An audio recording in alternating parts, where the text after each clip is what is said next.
Les officiels russes mènent régulièrement des opérations d'information qui pourraient suggérer que les forces terrestres conventionnelles bélarusses se joindraient à l'invasion de l'Ukraine par la Russie. C'est ce que déclare l'Institut pour l'étude de la guerre dans son dernier rapport. Malgré le soutien du régime bélarusse à l'invasion russe, la pression exercée par Moscou sur Minsk pour qu'elle s'implique davantage limite la volonté du Bélarus d'entrer en guerre. Selon le think tank, il est totalement improbable que le Bélarus envahisse l'Ukraine dans un avenir proche.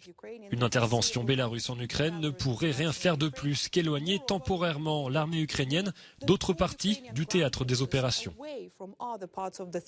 Le soutien du régime bélarusse à l'invasion russe a déjà fait du Bélarus un co-belligérant dans la guerre en Ukraine. Le président Alexandre Loukachenko a offert le territoire bélarusse aux forces russes pour la mise en scène initiale de l'invasion à grande échelle de l'Ukraine en février 2022.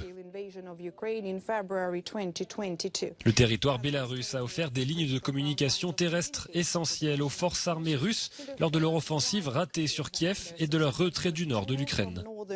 L'Institut pour l'étude de la guerre a précédemment évalué que le Bélarus soutient matériellement les offensives russes en Ukraine et fournit aux forces de Moscou un territoire et un espace aérien sécurisés à partir desquels elles peuvent attaquer l'Ukraine avec des armes de haute précision. Toujours selon l'Institut pour l'étude de la guerre, les efforts du Kremlin pour faire pression sur le Bélarus afin qu'il soutienne son offensive en Ukraine s'inscrivent dans le cadre d'un effort à long terme visant à renforcer le contrôle du Bélarus. Le centre de résistance ukrainien a signalé que 12 000 membres du personnel russe étaient stationnés en Biélorussie. L'armée bélarusse a probablement une capacité relativement limitée de formation du personnel existant et nouveau, mais elle compte environ 45 000 membres actifs. La mise en place par Loukachenko de conditions en matière d'information limite probablement encore plus la volonté du Bélarus d'entrer en guerre. Le président bélarusse continue de poser des conditions pour résister à la pression russe d'entrer en guerre en Ukraine, en affirmant que l'OTAN se prépare à attaquer la Biélorussie. Le scandale de corruption présumé au Parlement européen, avec en toile de fond le Qatar, soulève des questions sur la vulnérabilité des institutions européennes aux influences extérieures. La présidente de la Commission européenne, Ursula von der Leyen, estime que cette affaire révèle une situation extrêmement préoccupante.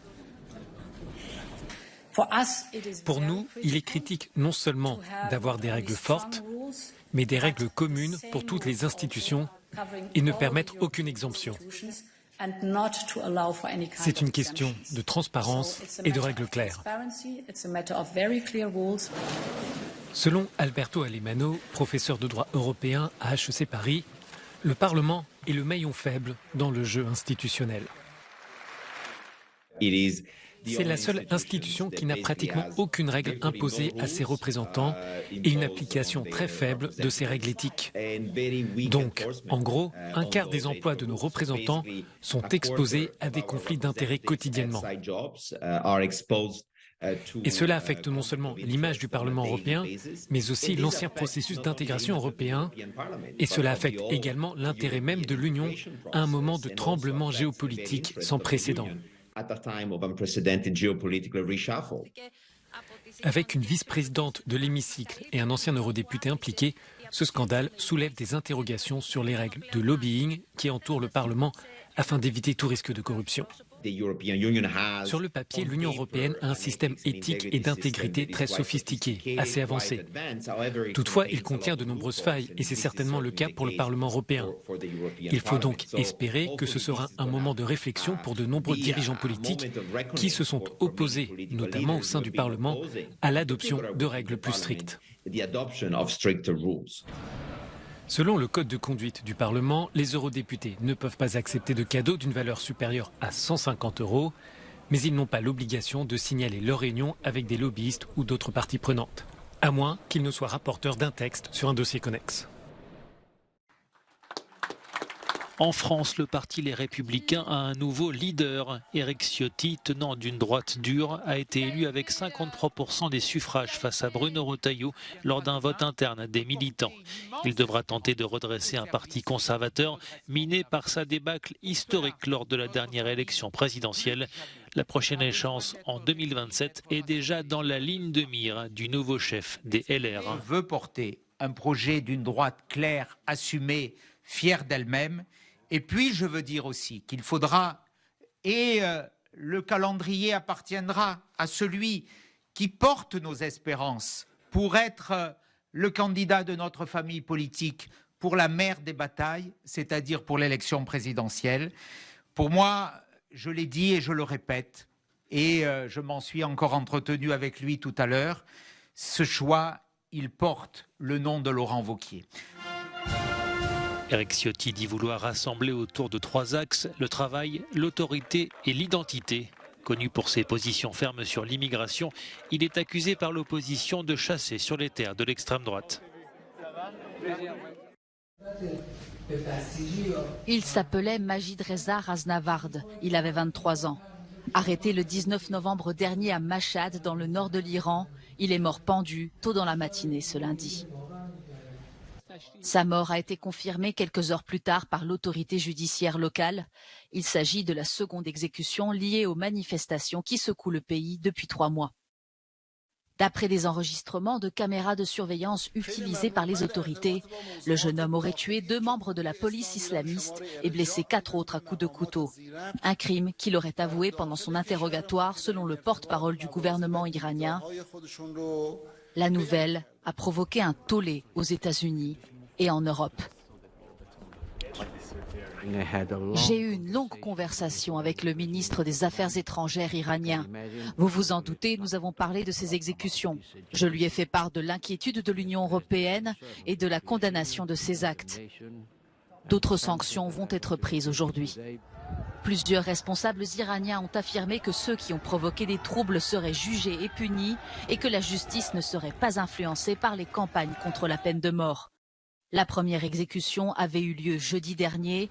Mohsen Shekari avait été condamné à mort pour avoir bloqué une rue et blessé un paramilitaire au début des manifestations. Faut-il craindre une escalade des tensions entre la Serbie et le Kosovo? Après la réunion du Conseil de sécurité nationale serbe, le président Aleksandar Vučić a affirmé faire tout son possible pour maintenir le dialogue, mais précise que son armée se tient prête pour protéger la minorité serbe.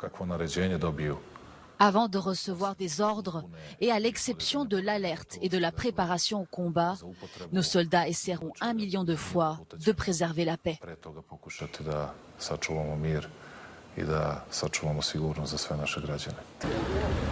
Une annonce qui fait suite à des tensions croissantes dans le nord du Kosovo à majorité serbe. Plus tôt dans la journée, des centaines de Serbes du Kosovo avaient érigé des barricades bloquant le trafic aux 2 principaux postes frontières entre le Kosovo et la Serbie. Tous protestent contre l'arrestation d'un ancien policier d'origine ethnique serbe, soupçonné d'être impliqué dans la contestation contre la suppression de plaques d'immatriculation serbe datant d'avant la guerre d'indépendance. Le Premier ministre du Kosovo, Albin Kurti, a qualifié ces insurgés de gangs criminels et demandé à la force de maintien de la paix dirigée par l'OTAN d'enlever ces barricades. Aleksandar Vučić a quant à lui demandé à l'organisation l'autorisation de déployer 1000 soldats serbes dans le nord du pays pour arrêter, selon lui, le harcèlement subi par les Serbes du Kosovo. Une requête qui sera certainement rejetée car elle va à l'encontre des accords de paix signés en 1999. Un épais manteau neigeux a recouvert la capitale britannique dimanche soir alors que le Royaume-Uni traverse une vague de froid depuis plusieurs jours. Si les autorités estiment que ces températures, descendant par endroits jusqu'à moins 15 degrés, ne sont pas inhabituelles, des alertes ont été mises en place pour la neige et le brouillard ainsi que pour le risque de verglas. Des perturbations ont été constatées dans les transports, notamment dans l'aéroport de Stansted à Londres. Des perturbations également en Pologne où la neige a rendu difficile la circulation sur certains axes routiers. Des trains et des bus ont été retardés ce lundi et la police a signalé de nombreux accidents de voitures. Les services météo du pays prévoient des températures pouvant descendre jusqu'à moins 20 degrés Celsius en altitude. En Estonie, plus de 10 000 foyers étaient privés d'électricité en début d'après-midi ce lundi, dont plus de 6 000 sur les îles estoniennes de la mer Baltique. Des pannes causées par une tempête de neige survenue samedi. En Bosnie et en Croatie, ce sont des inondations qui viennent perturber la vie des habitants en raison de fortes pluies. Un corps sans vie a été retrouvé en Bosnie alors que les services déblayaient un tronçon de route touché par un glissement de terrain près de la ville de Prijedor.